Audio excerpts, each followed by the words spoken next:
initially, when we found out that we were expecting Luke, Jake was about 2.5, and obviously very excited to be having a younger brother or sister coming along, and even picked Luke's middle name. Everything progressed as normal for the first sort of 18 months or so. We were a little concerned that he wasn't sort of talking as much as we thought he would be.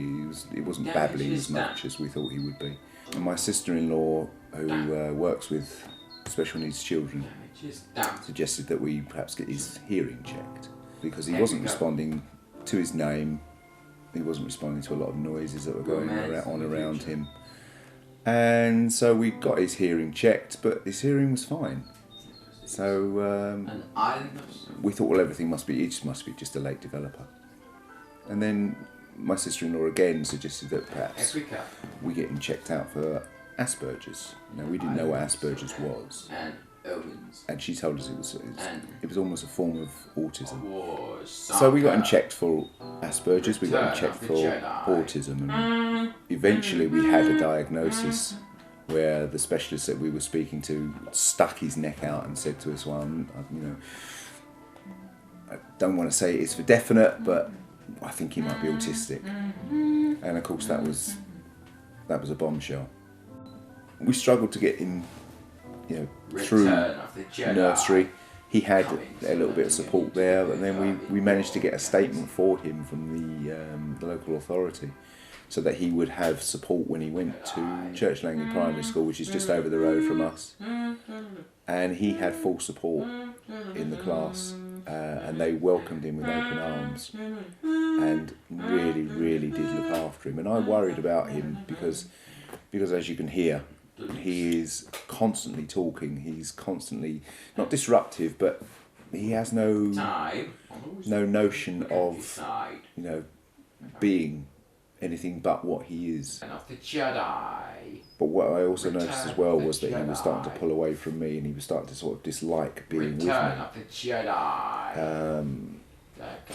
His mum, when his mum goes out, he gets quite upset and wants to go out with her, but when I go out, it's almost as if he can't wait to get rid of me, can't wait to see me go, and doesn't really care when I come back. And I started writing about these experiences in the blogs, which I called Living with Luke. And it just was really sort of a lot of how I was feeling on a particular day, a lot of what happened in the past. I was putting down on paper about how I felt at particular times. And I didn't really anticipate anybody reading it very much, but a lot of people liked them, and a lot of people continue to like them. And I just wrote about stuff that was important to me and to my relationship with Luke. My experiences with Luke were a lot different to what my dad's experiences were, because he more or less saw Luke's change. I sort of grew up knowing him more or less as he is. I'm never ashamed of Luke, that's for sure. I'm always very proud that I'm his brother and he's my brother, and I can look after him.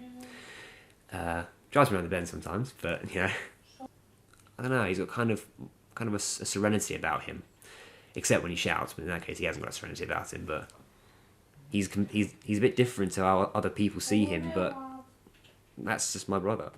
So I've been writing the blogs for about 4 years, and it's okay. It's good. It's still, I still find things that are relevant, that I feel that I want to put down and share with other people. And it could be silly things, it could be funny things that he does, it could be sad things that happen between us, it could be just things I've noticed about him and his own little world. But whilst people still read them, then I'll still keep writing about it. We will see what happens in the future. I mean, there's nothing definite as to what's going to happen. We can only hope where he's going to be, or we can't say for sure. But that's the nature of the beast, I'm afraid. When you're dealing with an autistic child, you don't know what's going to happen from day to day.